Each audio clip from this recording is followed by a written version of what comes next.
Okay, game. So again, thank you for coming. This is lecture 5, Multicycle Risk 5, part 1. Now we have part 1, part 2 because uh, the, s- the the sequence of steps for a multicycle Risk 5 is a bit too long. So today we'll also discuss just a few of the things that only a few instructions rather that you just have to remember. Okay. Now, from the goal of this lecture actually is to understand what the multi-cycle risk 5 processor is. Try to understand how we can build it, but we also use the same top-down approach because as again, our goal is that you have a bigger picture. You look at the entire thing first, and then you go into the details afterwards. We'll focus on the load word, store word, R type, I type, and BEQ for now. For jump instructions, that will be part of your homework, so I'll leave it up to you.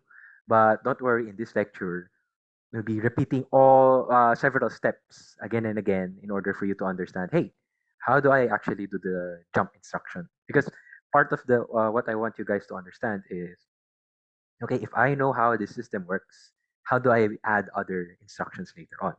Now, for those of you, although I'm not sure if you guys will ever come across risk 5 again in your careers, but if ever you do come across a computer architecture task, you know, uh, you'll embrace the philosophy of, okay, how do you design computer architecture? What are the things that you can change to make it work without having to change several things, right? Because remember, there was a discussion last time that one of the design principles that we want is we have good compromise for added features, right? Good compromise. Okay, so from last week, we discussed the single cycle. However, at the last part of our discussion, single cycle has weaknesses. One, data and instruction memories are separate. As you can see it over here. So, well, practically they are actually shared into one, but the way we treat them is as if they are separate entities. Okay. Now the thing is that okay, having two separate memories is a bit too big, and technically you don't exhaust or you don't consume all 2 to the 32 because if the addresses are 32 bits wide, you don't consume all 2 to the 32 addresses. Okay, so why not put them into one? The other part is that we mentioned last time that the clock cycle time is limited by the worst case path, which is the load word. So starting from the program counter, you go to the instruction memory, register file, ALU, the data memory, this tiny multiplexer here, and then you're gonna have to go back into the register file, but you also have to consider the setup time. All right. Now that's so long, and the operating clock frequency that they'll be using will be limited by that. And some other operations like register or store instructions, they don't really need to use the entire long frequency or long period of this load word. The other part is that there are three others. We have the ALU, PC target, and PC plus 4. So is there actually a way where we can just use one, right? So these are the three major weaknesses of a single cycle. So what if we had all three weaknesses resolved, right? So that's what a multi-cycle does. Multi-cycle processors can operate at a faster clock because you see here, as we'll discuss later on, actually even we're gonna see it next week instead. Every register to register is cut short, right? You don't have this long paths like the load word instruction limitation earlier. Now, multi-cycle processor also allows us to do logic reuse, meaning if you notice here, we only have one adder left. It's just that the ALU can be reused for jumping instructions, branching instructions, and all other operations. So it's nice because it hints at uh, area savings because you're reusing resources, right? So yeah, that leads potentially leading to area savings, but doesn't necessarily mean you will get area savings. Why? Because as you see here, one of the costs in multicycle is that you have to add these registers in between states, right? For to hold the data for the next clock cycles, right? But the purpose really of adding registers is just you want to cut the logics, all these combinational logics existing in between. All right. Now, the other thing is that there is only one ALU, as I mentioned earlier. Oh, yeah, and one other thing is we only have one memory, which is shared, or both instruction and data memory. they share a single memory, but of course the instructions and data are located at different addresses.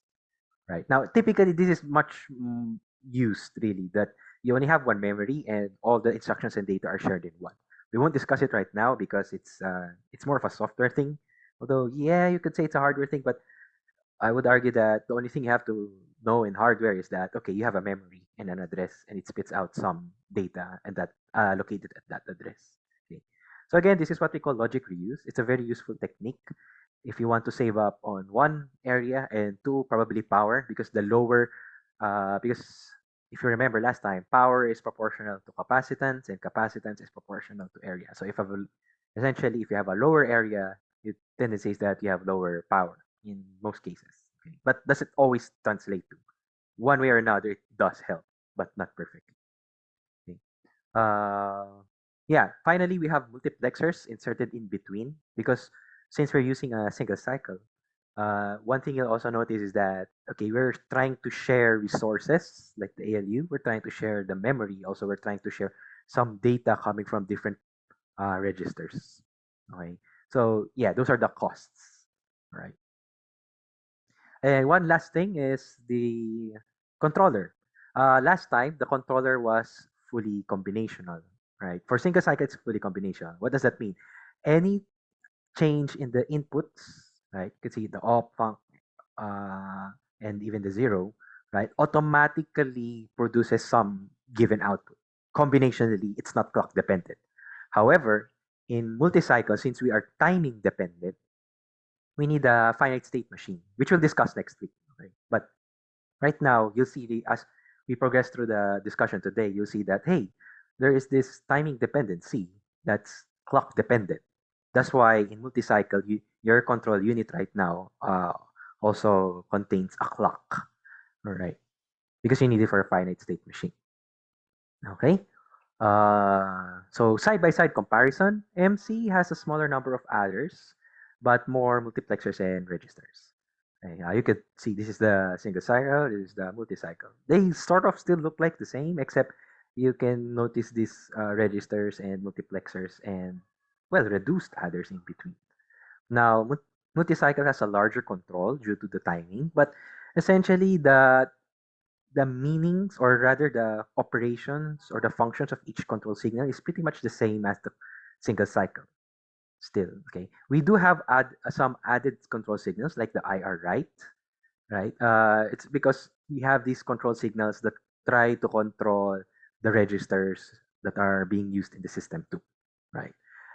The best thing about multi-cycle though is that it has less logic delay because as you can see here, you have this long path earlier. Here, they're just short paths, register to register. Visually, this looks long, but if you count it, it's really short, and so on and so forth.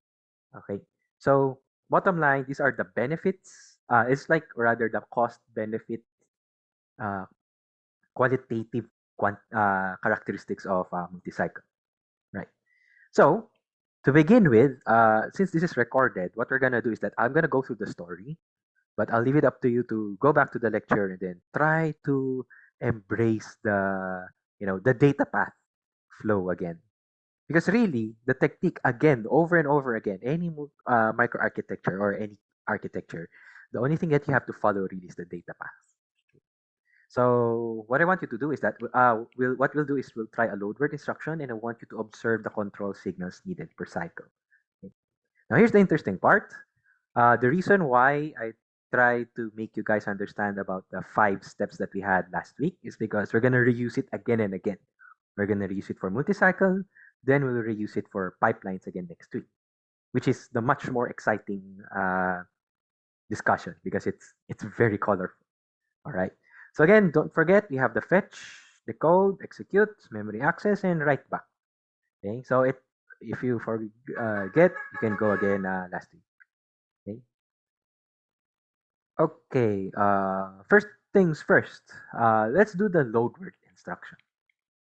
Now in cycle 1, we'll be counting things in cycles.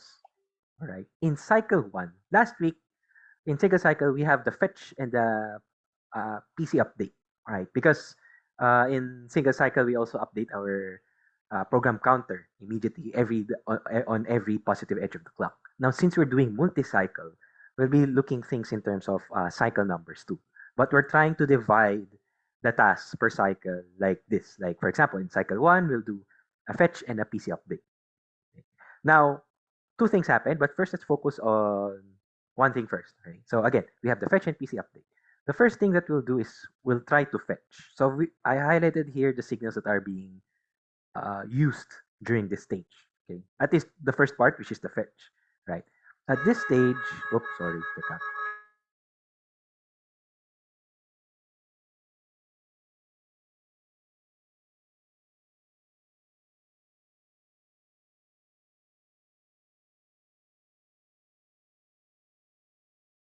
Oh, there's garbage truck outside of my house. Okay, so sorry for the noise, but let's continue. So again, going back, during the fetch stage or the fetch operation, the first cycle, all right, what your program counter has just been updated. Every time you go into cycle 1 or the fetch stage or the fetch cycle, two things happen. I'm going to repeat this over and over again. Okay? So the fetch and the update.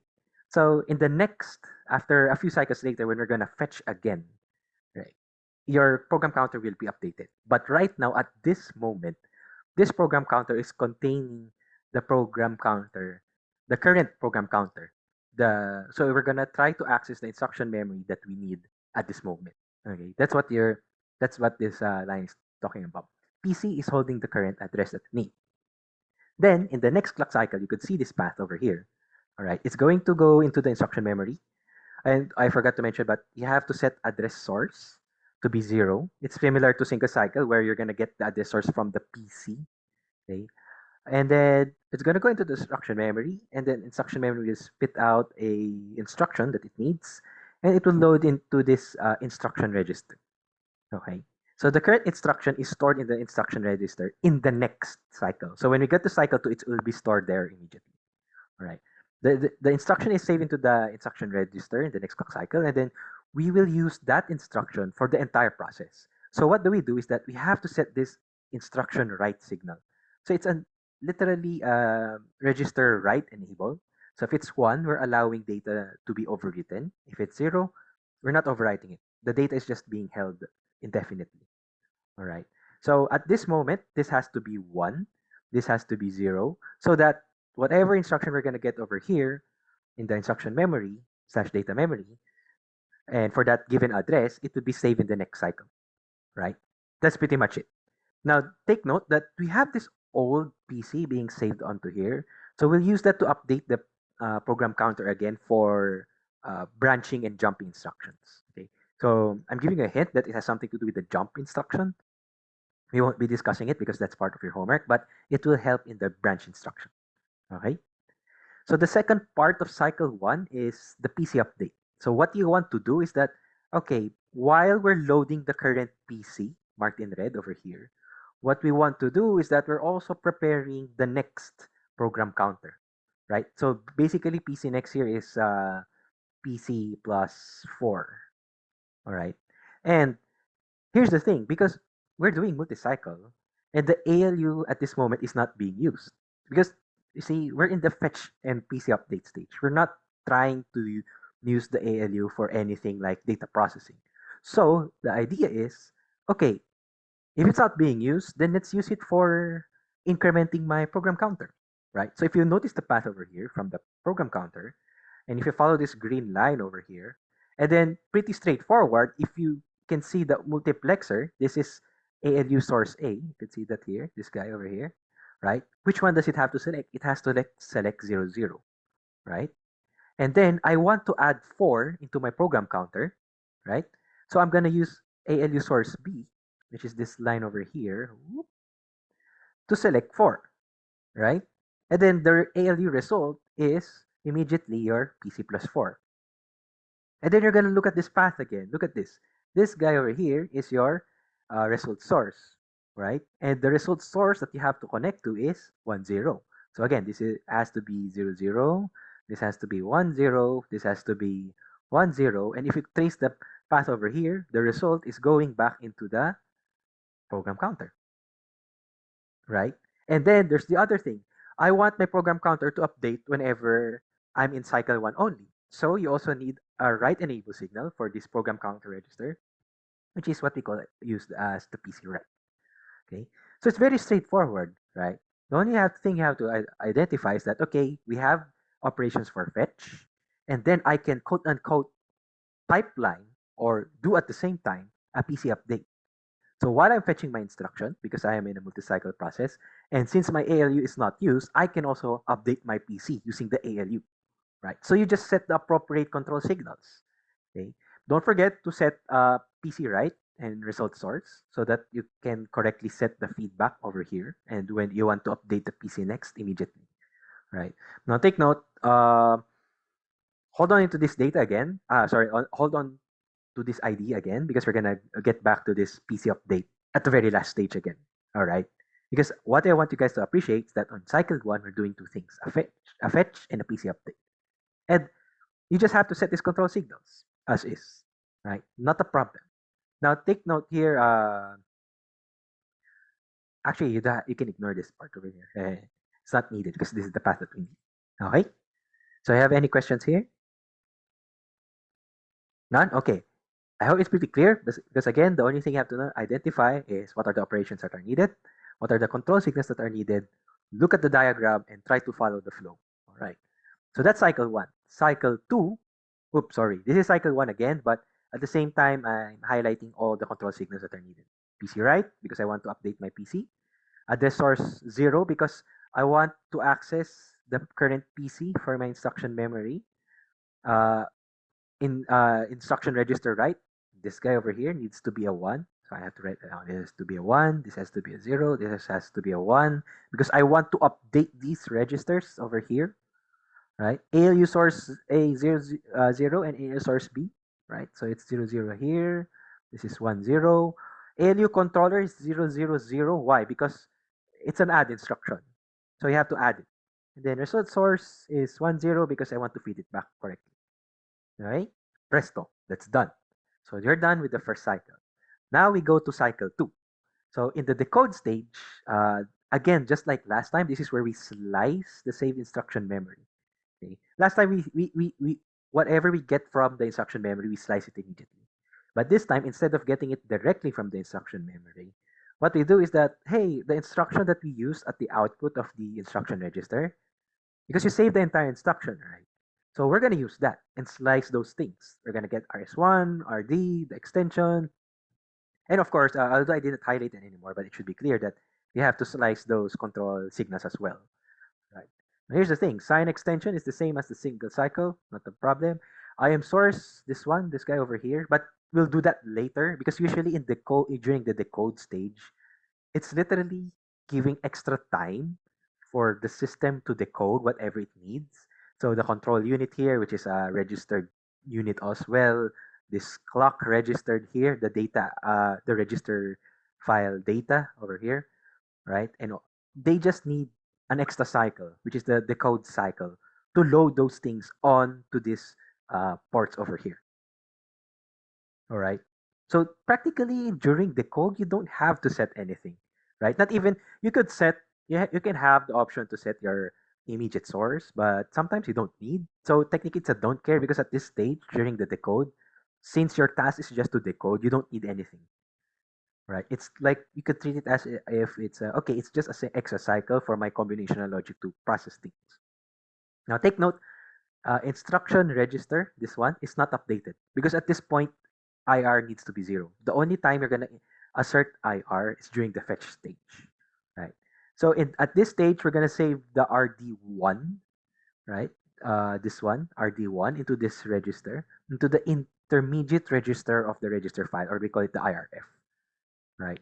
And then observe that IRF has no write enable anymore because the instruction is fixed. Every update in the succeeding stages will only be fixed as well because it's not you're not changing RS1 or RS2, right? So because this is fixed for all the succeeding registers are fixed as well.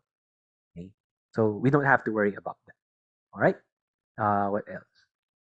Cycle 3 is the execute stage. So usually you associate or even from last week, we associate execute stage to, hey, how are we with this data? How are we gonna process them? What are we gonna compute? Are we gonna add, subtract, so on and so forth? Right? Now, because the instruction, the immediate instruction register file, this one, the IRF has been updated, we can use ALU source A to prime B10 to get that data. Because we're doing a loaded instruction, remember what we're gonna do is that, hey, we're gonna get X2, which is RS1, if you remember here, this one. And then we're gonna add the immediate, which is 143, whatever that is in hex, right? So you're just gonna follow this path. And you can also provide the immediate source signal over here, which is 00 because we're using the load word instruction, which is also an intermediate, the normal intermediate immediate file, immediate format rather. Okay, so ALU source B will get that file over here, and then you're just gonna add them, right? ALU controls 3 prime 000, and here's the thing, because this is fixed, all right, and we want, remember, our goal is to cut this logic. Yeah, at the output of this, at the end of the ALU result, you have this ALU register. Okay, and then that ALU out register, rather, we call it the ALUR, allure, or let's just call it ALU register. It will contain the result that can be where it can be used for the next clock cycle. Now, ALUR does not have any write enabled because, again, all of these things are fixed. Right. So we don't have to worry about it. Actually, not because they're fixed, but rather we're gonna use ALUR for the next cycle only. For example, execute stage, we're just gonna use these resources for the execute stage. All other resources, we don't mind. We don't care about them, except for the instruction register, which has to be fixed, of course. Right. Now, after that, cycle 4 is memory access because we need to access with the computed address in the ALU out, we have to access the appropriate memory, right? So what you do is that the ALU out has the target address. You use this multiplexer, which is the result source, this one over here, right? So you use 2 prime B00, feed it back into this path, right? And take note, because PCNX is 0 and instruction register is also 0, the IR right is also 0. And here's the thing, we can also swap this thing by accessing the ALU result with this address source, right? So that address source, this signal over here, has to be 1 this time because we want to use the ALU result as my address to access the data memory. Whatever address where is that data that we're trying to access, right? And of course, all memory reads are combinational. So when you access that data, it will be loaded into this data memory register, which we call as the DMR. All right. So that thing. So again, all of these things are happening in the memory access stage. Right. So all of these are happening. And then in the next cycle, that data will be written here in the DMR. Right. So in cycle 5, we're gonna write back already, which is the last step actually. You could see that the data here contains the saved load word, or that 143x2. I'll just write that 143x2 over here. Whatever that data is. And then you're gonna use the result source again, this one, right, 2 prime B1, to use that data, right? And then it's just gonna feed back to your register file. All right. Take note that the result path is connected to WD3, right? And then the IR still hasn't changed. That's why the RD is still fixed, right? You're still using the correct destination register. Oh, hold on. Okay, I am not sure if it can. Uh, oh, it can. All right, very cool. Oh, cool. Okay, so since the register destination is fixed at this point, um, because that we're not updating the instruction register, we're using the correct destination address, and then the data being written back in the WD3 here is using the one in the data memory register. Okay, and then here's the thing: since IR hasn't changed, RD is still the same, and don't forget to set the reg write, right? That's the reg write enable signal, which allows us to overwrite whatever that target address is here in the register file. Okay, so that's the entire step process for the load word instruction. All right, so it's a long story, but I would recommend that you guys try to review the video and repeat it again and again, because the only way you're going to get it is really trying to understand the step-by-step process. All right. Okay. So despite having all of those things, oh yeah, sorry, I forgot. Since we're done with cycle 5, we're going to begin with cycle 1 again. Right. And here's the thing, the PC address that it's using right now is the previously updated PC next. Right. So fetch will update the prepared PC plus 4 from the ALUR earlier. Right. Oh, sorry. No, don't mind this. This is wrong. Whoop, whoop, whoop, whoop, whoop. That's not there. Okay. So, because I mentioned earlier that the fetch will be the one, the PC fetch will use the previously stored PC address, and then at the same time, we're going to do a PC update. Right. And then the cycle repeats over and over again for all the other operations. All right. So it's pretty much very repetitive, and that's it. Right. So what do you notice? The only thing I have to notice though is that this time, instead of looking the entire system and figuring out what signals do you need for the entire system, what you do now is that per cycle, you have to figure out, hey, what are the operations, or rather, what signals do I need per cycle? Right. So cycle 1, fetch and update. Cycle 2, decode. 3, execute. 4, memory access. And 5 is the write back stage. That's pretty much it. Nothing else. So it allows us, for us designers, in a design, uh, philosophically, in a design perspective, it's multi-cycles are nice because you can break down the steps one by one without having to worry about this.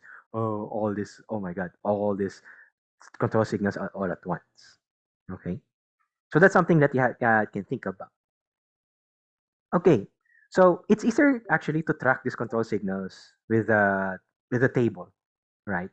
Because the key is to draw the path on the per cycle step and then fill in the table with for control signals, right? So we're gonna go through again the load word instruction, but this time we're gonna figure out, hey, what are the signals that we need? So for example, in the load word x1, 143 again, cycle 1, fetch up PC update, highlight the control signals that you need. Right, highlight them. Highlight all of them. There, right? Oh, actually, I forgot this one, but you need that too. So what do you need? PC write definitely is a 1 because you have to update it, right? Address source has to be a 0 because PC write has to be 1. Address source has to be 0. The IR write needs to be 1. The memory write needs to be 0 because we're not writing anything into the memory, right? Result source has to be 1, 0 because we're trying to get the PC update path over here. Okay. ALU control is an add is 0, 0, 0. Sorry, I have to write 1, 0 here. ALU source 0, 0, 0. 1, 0 over here. And then the IM source is a don't care. You could have two options. You could actually write it to be a 0, 0 or a don't care. When you try to design it, it's really up to you. Because since it's a don't care, that means it doesn't matter because it's not being used in the first place, right? Reg write has to be a 0. Of course, all these write signals need to be controlled. They can't be don't cares because they tell us, hey, when do you need to update it or not, right? So those things, yes, you can. No, sorry, the right signals, you have to make sure they have the appropriate signals. Okay. So this is for the fetch cycle. And then in the second cycle, okay, you can highlight the control signals that you need. Technically, we don't need anything in the code stage because we're not really processing things at this moment. For now, in the load word, we're going to show you that we're going to process things something later on, especially for the branch. But at this moment, the only thing you have to know is that in the decode, since we're just slicing things, there's nothing really that you're controlling. Right. This IM source, although I may have highlighted it to put this out, because what I want to point out is that yes, you can put anything on it. You can prepare immediately beforehand that IM source is pointing to something, but at this moment, it's a don't care. Right. We're gonna say it as don't care first. I'm just highlighting it that you can. I'm hinting it because later in the branch you can do and we will use it. But at this moment, it's a don't care. All right. Okay. So in the Xcode stage, everything is mostly zeros or don't cares. You just write that down. In the third stage, execute for the load word, you just indicate, hey, I need to access A. So this is 1, 0, 0, 1 here. LU source is 0, 0, 0 because I'm doing an add. The IM source, of course, is 0, 0 because I'm doing an intermediate, and that's it. So if you observe here, 1, 2, 3, and 4, those are the things that you've updated from the previous stage, right? So you have 1, 2, 3, and 4. And all the others are don't cares or zeros. Especially the rights are zeros. Very simple, right? So I'd like you guys to embrace that, okay, every cycle that we're doing, we're trying to fill in the control signal step by step. Okay? And it's very easy to do because you're just focusing on that data path. All right. In the fourth stage, it's the memory access. These are the control signals that we need. So you need the ALU source, or the result source needs to be 0, 0. The address source here is 0. That's it, right? So if you observe here, address source is the one that change. ALU source is the result, rather, is the one that change. Technically, these guys are don't care because even the next cycle, you won't be using this anyway, right? So you can either release it, maintain the previous signal, release it, put any other signal in it, doesn't matter, right? But because at this moment you only need the current one, but in the next update we don't need that ALU result anyway, right? Then finally on the fifth stage, it's the write back stage. The only signals you need are this one again. It has to be 0, 1. The write enable, which is needs to be a 1.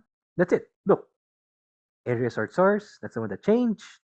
AMG reg write is the one that changed. All the rest don't care, right? Because this is the thing that we only need, right? And yeah, that's pretty much it for the entire thing, right? Over here. That completes your entire load word cycles, right? Now here's the thing. The technique really, using the multi-cycle diagram just to figure out which paths are needed. Stick to the 1 to 5 steps per instructions. Now take note, some instructions may skip ahead. Let's try the store word, right? Now, just a heads up, the instruction and the decode stages are pretty much the same. So I'll be going through them very quickly because nothing changed really. All right. But this time, instead of showing like a step-by-step description, I'm going to show the tables instead because it's easier to follow through. Right. So in the first, in the cycle 1, fetch and update stage, pretty much the same. So copy everything from the load word. Nothing changes. Right. Second stage, decode, same thing. Right. But this time, I'm just highlighting a few things. Like we need the RS2 because you need to load the target address and the data that you're going to fetch the data from, right? And then actually the RD address is being, well, if you remember, the RD address is actually being used in the store word, right? So I'm just highlighting the signals that are needed, but in the decode stage, you don't need anything. You're not controlling anything, right? In the execute stage, it's pretty much the same as the load word. The only difference is what? Because 140 and X2 needs to be added together, but the only difference is that you're gonna choose the appropriate IM source. Because remember, the store immediate is not, it's not 0, 0, but it has to be 0, 1. Right? But it uses the same signals as the load word. So it's pretty much all the same, but you have to select the appropriate ALU source A. This has to be 1, 0. This has to be 0, 1. This has to be 0, 0, 0 because you're still adding. But the only difference is this immediate extension. So it's a 0, 1. Right. And in the next cycle, now if you try to think about it right now, I'm going to mention it here, but do it on your own. If you try to review the video lectures, I'd like to think about, okay, what will happen in the next stage? Because our target is to write back that data, right? We want to write back that data from RD2, which is indicated by RS2, right, into my memory, right? I want to write that data RD2 into my memory. That's what I want to happen next. So at this point, I'd like you to ask you to pause a bit, think about it. What will happen next stage? Because in the next stage, this ALUR, this ALU out, will contain the address, right? And then how am I going to use that? Well, at the same time, you could see over here that the RD2 is actually loaded in this register, which is the data that we're going to write back into the memory. And so you could see this path, the right data, right? So think about it for a moment, okay? But you can pause the video later on. So I'll just point it here. Cycle 4, in the memory write back stage, because RD2, this register over here is holding the RD2 data, which is X1, right? That needs to be written back into the memory. that write data there is fixed already during the execute stage. All right, so no problem, it's fixed, right? And then, of course, ALU out contains the address, and then just notice here, we're just gonna write it back. So this has to be 00, write it back. And then, of course, that address, the address source needs to be what? 1. Right, so you need 2 control signals, 1, 2. So you can notice here, oh yeah, I forgot, mem write. Where's the memory write? Oh, I forgot you. We're there. That's 3. That has to be a 1. So we have mem write, address source, and then the result source. Where are you? There. And all the rest, I don't care, or 0. Right. And that's pretty much it. Now you have the entire store word cycles. Okay? Okay, more examples. Time check. We have time. What about normal register instructions? Oh, we're almost done. Cool. What about normal register instructions? Okay, again, fetch and update, same thing. Decode, pretty much the same thing, right? We're just allowing it to decode. Nothing. We don't need anything. During execute, what do we need? We need the data from RD1 and RD2. Right? So you just have to set ALU source A and then ALU source B. So at this point, this has to be 1, 0. This one needs to be 0, 0. Okay. And then, of course, the control signal depends on what operation, right? So it's a function of the opcode and the functs, right? That. This ALU control, right? Where's that? This one. And since we're doing an AND, I believe the AND was supposed to be a 0, 1, 0, right? If we're basing it on the table that we used last time. But, if you're the designer, yeah, you want something else, up to you. But again, how many control signals did we need? 3, right? 1, 2, and 3. So if you observe here, ALU source A, source B, ALU control, that's it. And all the rest, done. Right? And then the data will be saved here in the ALUR in the next clock cycle. So what do you do in the number 4 really is write back. We've skipped the memory the memory access stage because we don't need it for registers, right? So we're gonna do write back. The data you're gonna use here. So this has to be 0, 0. Write it back. Don't forget to set the write enable of the register to 1. And then the WD3 is here, and then the destination address is already fixed. So not the problem. You only need 2 control signals. Result source, check. Reg write, check. All the rest, don't care. Or zeros. It's so easy, right? So it's again and being very repetitive. So I won't discuss the immediate instructions here, but I'd like you guys to try it out for yourselves. Okay? We'll discuss it again next week, but at this moment, I'd like you guys to figure it out yourselves because consider it as an exercise. Now, the interesting part here is that we ended at cycle 4. Actually, the store word also ended in cycle 4. Okay. If we go back a bit, what did we miss in cycle 4? Yeah, in store word cycle, fetch and update, decode, execute, memory write, or memory access, but we never had a write back stage, right? It's only at cycle 4.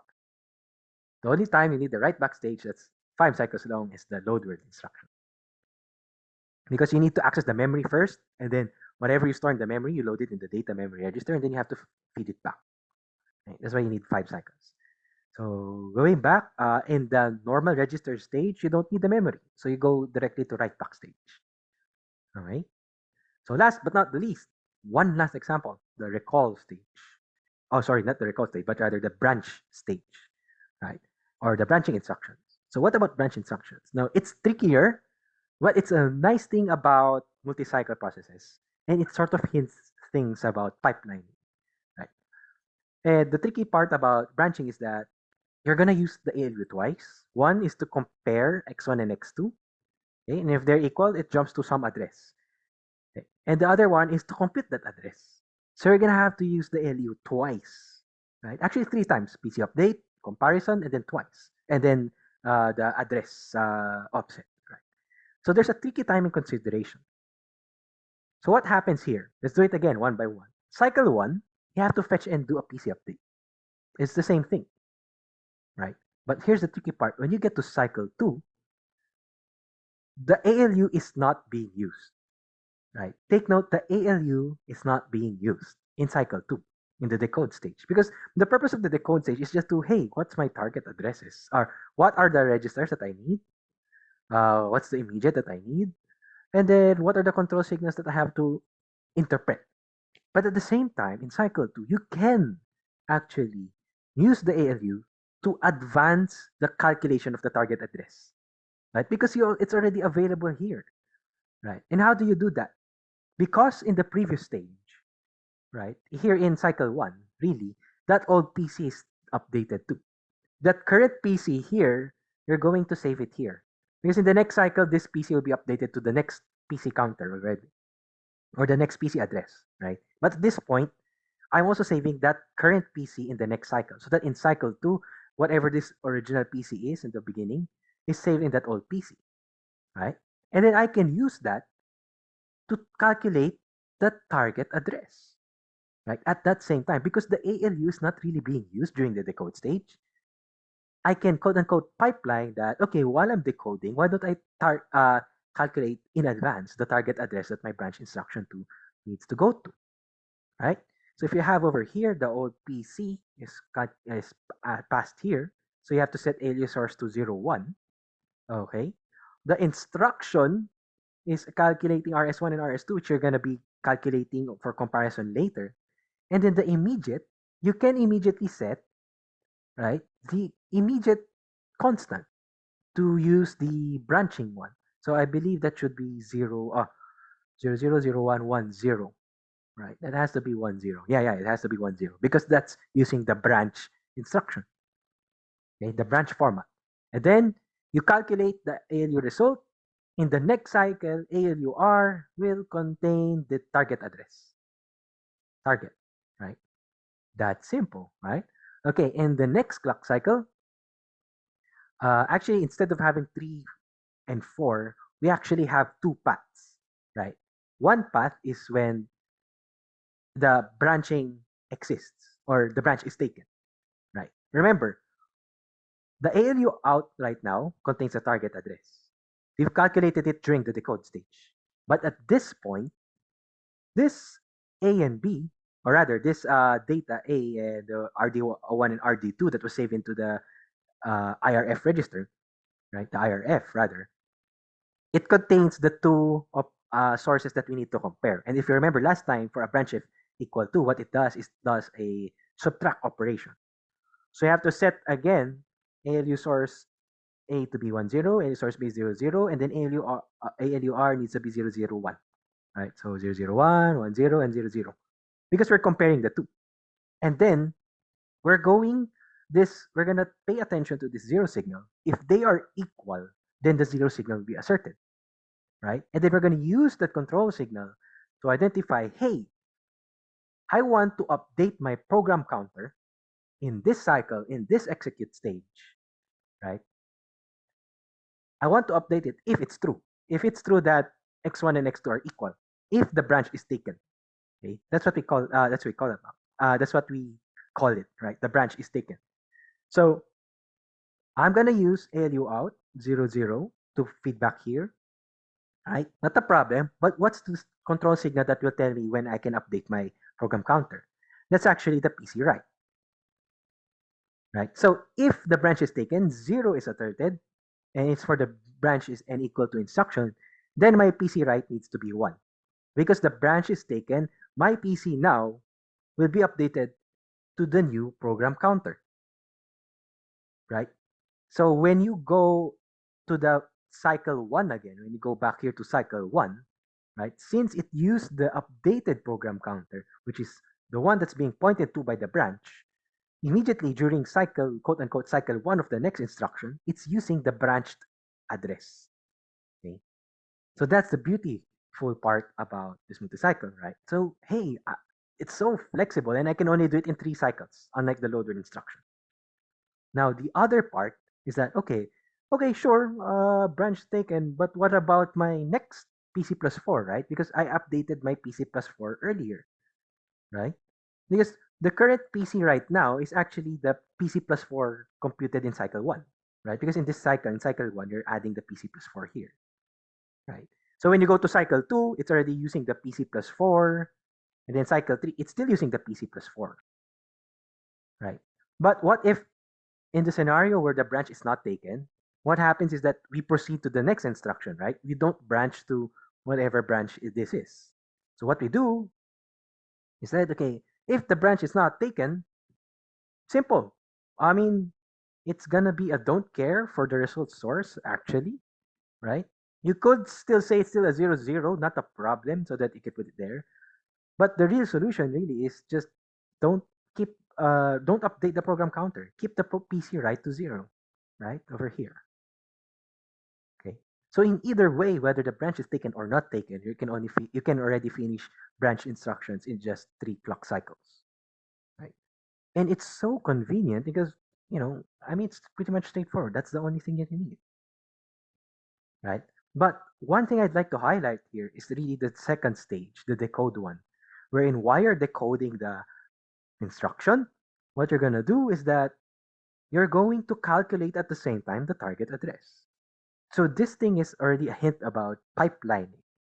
Okay, so even in multi-cycle, one way or another, you're sort of doing pipelining stuff. But the highlight here really is that because you cut your system into separate registers, right? Or rather, not cut your system into separate registers, but you cut your system into multi-register or multi-cycles. You have the capability to pipeline or quote unquote parallelize operations within the same time. And that's what we call pipelining, which we'll discuss next week. Okay. So hold your horses on that, but that's a very interesting topic. Okay. So some observations. If you noticed over and over again, we did reuse the logic. For several cases, like in the branching, we used the ALU for PC update, for calculation of the branch address, and for comparison, right? We only used one adder. Right? And then the memories we were also reusing. No more long combinational paths, because look, every time we're looking into a cycle, we're just looking at certain paths. We don't care about all the rest. So it's very, very nice. Notice that we have cut each instruction into multiple cycles, and then immediate instructions take 5 cycles. Actually, the load word immediate. Star word takes and R type takes 4 cycles. Branches takes 3. So it's a good interesting question, but how long does it take for jump instructions? So see your homework, right? So it's part of your home. Now, really, the practice that you have to do all throughout is just tracing and planning the signals. Okay? Do you now feel what it's like to be a digital designer? So, in a nutshell, when you are doing what do you call this? When you're doing digital design in a company, this is what you're going to see very often. Okay, so control signals, pretty much it. What else? So yeah, time check. Wow, I did not expect it to be quick, despite having so many signals. Summary for multicycle. There is a benefit for multicycle processors, which is what we have seen, right? There are things that you can multiplex at the same time, or rather parallel the operations in the same time. You can quote unquote pipeline them. We do logic reuse, which is a very, where's my pen? Okay, my logic reuse, which is very useful and you can cut the logic into smaller pieces and uh, into smaller pieces. And the ultimate output of that, or the result, is that you have this potential area and quote unquote frequency saving because you're going to cut down the logic delays, right? Now, however, does it really improve the overall speed up? I'd like you guys to think about that, but we'll discuss it next meeting. And how do we actually design the controller in hardware? Right. So I did point out earlier that we'll be doing a finite state machine. Now it's a very useful and a very important concept that you have to note, because when you're trying to make, let's say, machine learning accelerators, you have this trade-off between spatial parallelism and pipeline or temporal parallelism. And then you have to design controllers for that use finite state machine. Okay. And then, yeah, we'll just discuss this next week. Right? Here are our resources again. And by the way, all those figures earlier, it's all in this book. It's like any person who reads this book is going to be a professional in the one made by Harris. they're married people, very cute for them. But whoever reads this book, they'll be instant experts in architectural design. Okay, although it's basic, um, but all the fundamentals found in it is very, very good. Here for Patterson and NSC, it's more quantitative and a bit more advanced because it talks about much more complicated architectures.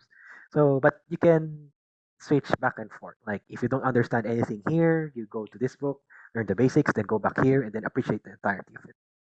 Okay. Any questions? Uy, Rain is here. Hello. Hi, sir.